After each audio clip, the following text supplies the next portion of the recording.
Hello and welcome to This Is Baltimore 2, where we show you what's good in your Baltimore neighborhood. I'm your host, Odessa Rose, and today we are at Koinonia Baptist Church for the Bahamas National Youth Choir. Walk past Koinonia Baptist Church at the corner of Wright Avenue and Bel Air Road, and you will hear the joyous sound of the choir singing hymns and spirituals.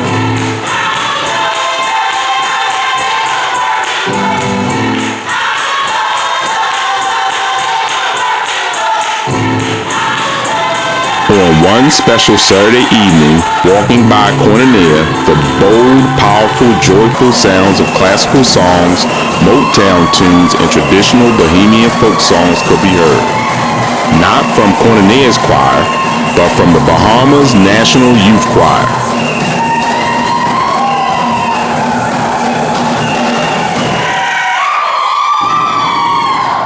Founded in 1983, the Bahamas National Youth Choir consists of members ranging in ages from 15 to 27.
From his seat, its founder and director, Dr. Adderley, discreetly directs the choir as they perform.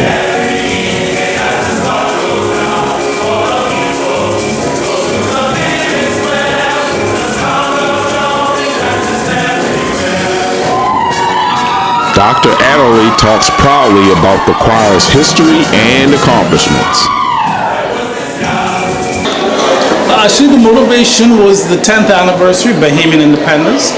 The Bahamas became a sovereign nation from Britain in 1973. And in 1983, we celebrated our 10th anniversary. And I thought this would be a wonderful time to have a choir that shows the excellence of Bahamian youth through the arts, as well as celebrate new status as a sovereign nation. And it has been going ever since. And we're very, very delighted to have the support of the Bahamas government and to be officially recognized as a national cultural institution.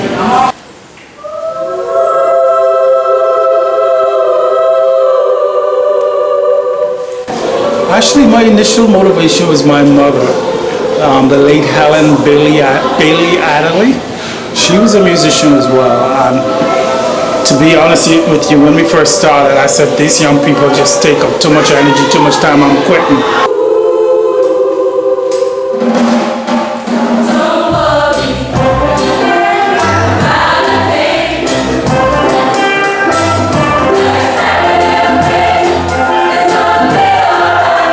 She says, no, you see the good job you're doing in transforming some of their lives, and some of them have nothing else to do.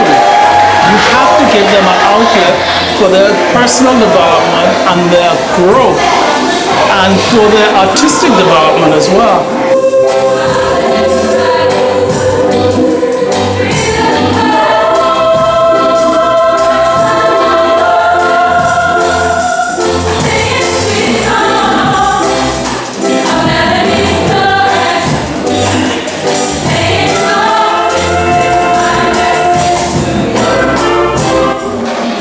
I thought about it, I said, you know what, Mom is right. And then, of course, now my wife, she's an artist in herself. And so I get additional support from her.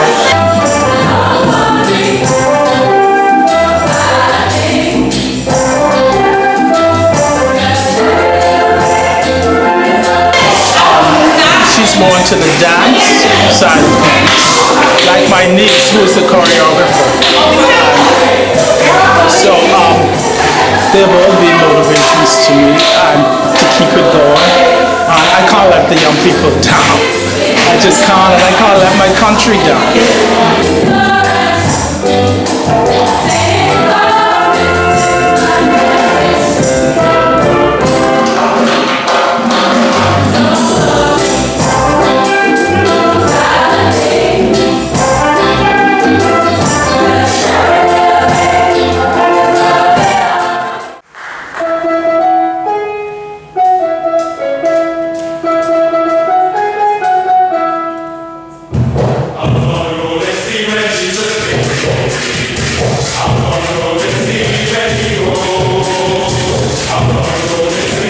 As the choir performs and Dr. Adderley directs from his seat, Julian Anderson Roll, the choir's official videographer, records every movement and every note of the performance.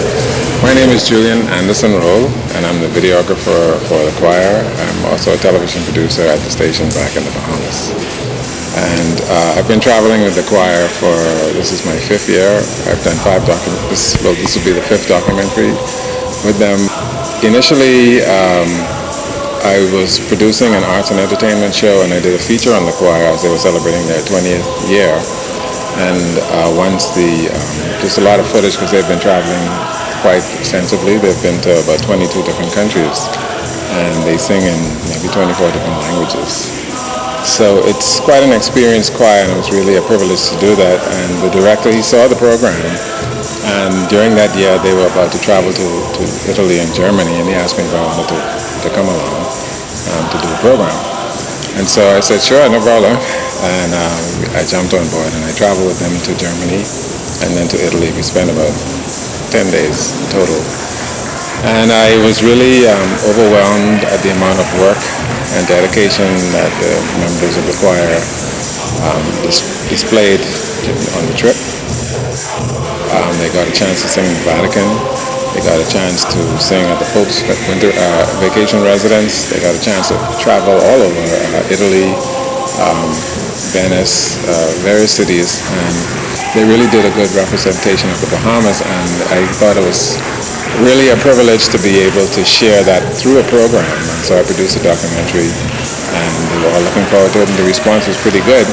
And so based on that, the next year he said, okay, we're going to Cuba. So we'd like for you to come along. And I was again honored to do it because I thought it was necessary for the Bahamas at home to see exactly the work that is involved in this particular group.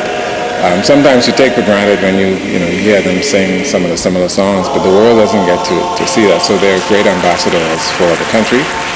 Mr. Adderley, he is very dedicated in terms of the standards that he has for the choir, and he continues to push young people. The choir, after maybe several years, some of them matriculate out of the choir, and then he has younger people come in, and he maintains the same standard by teaching them about discipline, about self-respect, about pride, and showcasing the best as a representative of your country. And I think these are good things for us to record and to document, and that they will inspire other people. My daughter was inspired to join the choir, and this is her 4th year. She's also a member of the choir. So it's also good for me to be on the trip, to watch her be a part of this whole thing. Every year at home, they have a concert in the Christmas, and then they have a concert in the spring, and they also do other performances, and then every year he takes them to expose them to the world.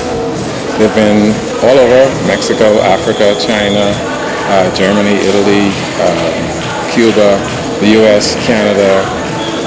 2 years ago we were at the World Choir Games in Cincinnati, Ohio, and the choir won 2 gold medals and a silver medal. And again, I was inspired and happy to be able to record all of that, all of the excitement, and bring it back home for the kids. So they have programs that they can watch themselves over the years. So my job is important, just like the still photography. We document the great things that is going on. Last year we were in Atlanta.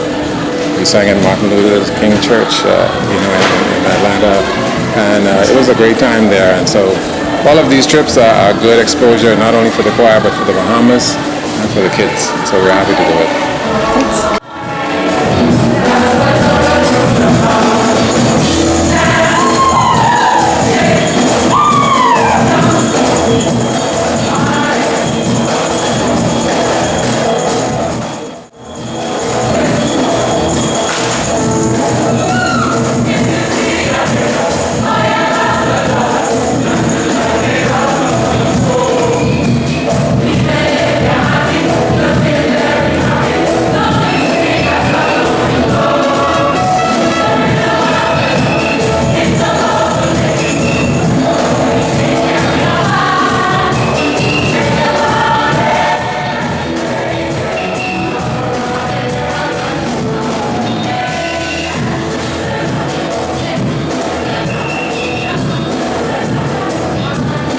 Choir member Davia Wims discusses her experiences with the choir.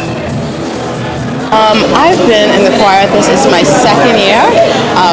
I've always wanted to join the National Youth Choir from since I was about 12 years old. There's this appliance store, furniture store in the Bahamas called Furniture Plus, and I saw them dancing to a song that's called Watermelon is Spoiling, and they had these beautiful floral costumes on, and at the time I was with my aunt, and I was like, Auntie Denise, I really want to join them, and I always could have sang because my father sings, and my family's always into the performing arts, so I just found my home here. And about 2 years ago, I joined the choir, and it was something unlike any other experience that I've encountered before, because what it did for me was it built up my confidence. Because even though I could sang, I didn't have the confidence to exude what talent I had. So with Miss Adderley's training, Miss Boswick's training, everybody else's chastening, because they chasten who they love, and they chasten who they want to do well. So they chastened me, I did well, and from them telling me that my movements are too small, my voice is too small, to going on to bigger and better, and it's seeing myself improve so much, that really did pull off me. So I love being in the choir. I love getting the opportunity to travel, seeing new places, meeting new people, and letting people see the Bahamian culture, because a lot of people, when they see the Bahamian culture, it's just like an eye-opener. It's like we never knew something existed like quite like this in the world. So I'm so glad that you guys experience my culture. I saw some young people there, and they were like, "Oh my gosh, look at her, look at her!" And I was like, "Yes, child." Yes, that's my culture you experiencing right now. So I am thoroughly excited that you guys were excited to watch us.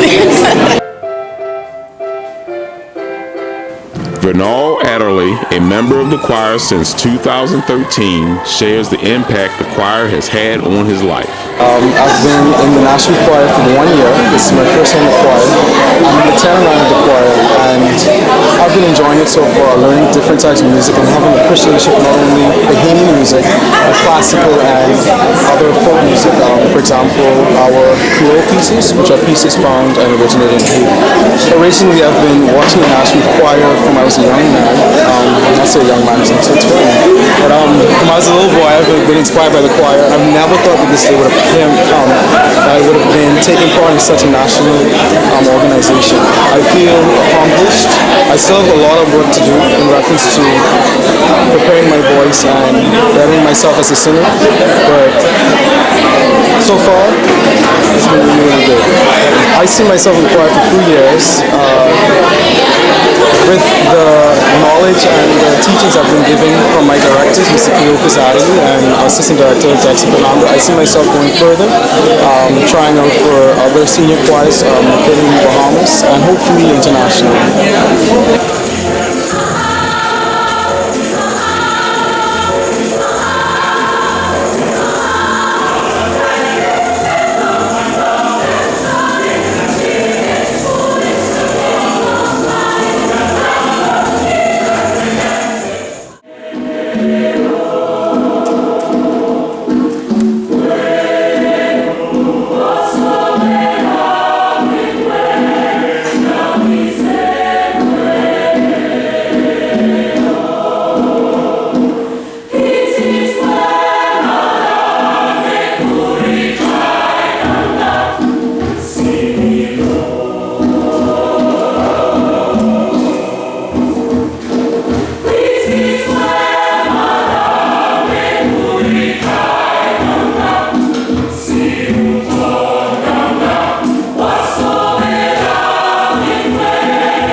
Bishop Miles explains how Koinonia Baptist Church came to host the choir in Baltimore.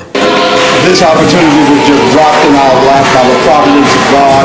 We were Sarah Holley from the wanted a place in Baltimore that can host the choir. She called me from a long-standing relationship, and we put it together. And I thank God that they chose us to come and do it. We have been richly blessed by these young people who represent the best of the African tradition on the west of the Atlantic. We commend them for the marvelous job that they've done. We look forward to them returning again.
The choir treated Koinonia to an impromptu performance of Pharrell Williams' Happy.